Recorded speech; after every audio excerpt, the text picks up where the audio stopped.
Il a une équipe de réseaux sociaux autour de lui, mais 80% des infos qu'ils annoncent sont erronées. C'est de la pure fiction. Mais les gens le croient. J'ai soi-disant déjà été viré 37 fois. Vu son passé de footballeur et ses origines, il est soutenu par les classes populaires. Il est très puissant, même s'il n'a réussi que comme footballeur.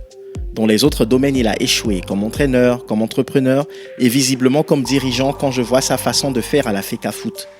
J'ai 62 ans, un âge auquel on dit les vérités aux gens pour les aider à évoluer. Mon prédécesseur Rigobert Song était sa girouette et n'avait rien à dire. Eto'o rentrait dans les vestiaires avant le match et au repos, il changeait l'équipe de A à Z. Les joueurs se sentaient tyrannisés, c'était une farce totale. Ce sont là les mots surprenants que Marc Brice, l'actuel sélectionneur des Lions indomptables du Cameroun, a prononcés dans une récente interview accordée à la chaîne belge TH Sports.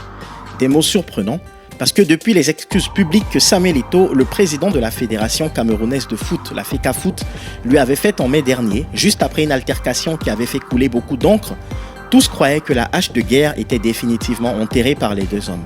Que se passe-t-il donc dans la tanière des Lions indomptables ? Mesdames et messieurs, bonjour et bienvenue sur ma chaîne. Je vous invite avant tout à vous abonner et à cliquer sur la cloche de notification si vous ne l'avez pas encore fait pour rester connecté à l'actualité culturelle et sportive du continent africain.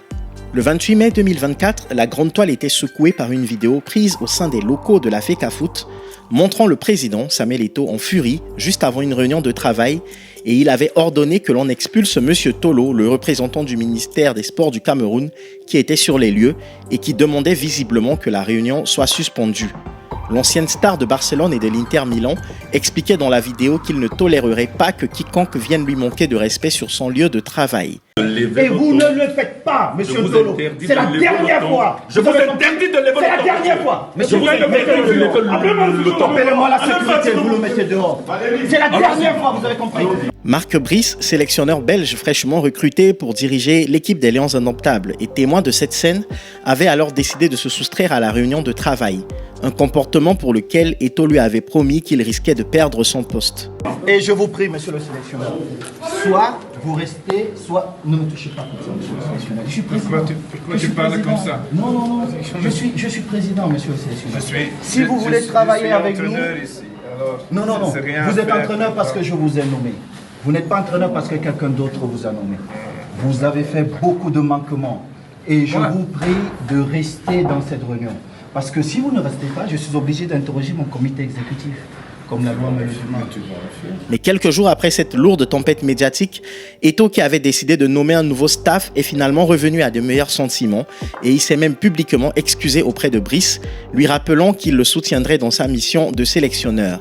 « Je serai à vos côtés car nos destins sont liés », lui a expliqué Eto'o devant une assistance nombreuse. Vous me compterez parmi vos derniers amis, car si le président que je suis gagne, j'aurai moins de problèmes de cheveux. Si on ne gagne pas, j'aurai plus de mal pour payer les salaires et faire avancer cette mission. Cette mission n'est pas facile, malgré votre expérience et votre qualité, mais vous aurez notre soutien pour qu'elle soit moins difficile, avait-il déclaré. Il faut dire que la grande guerre d'Eto'o n'était pas tant contre Brice, mais plutôt contre le ministère des Sports, dont les interventions limitaient visiblement son champ d'action en tant que président de la FECAFOOT.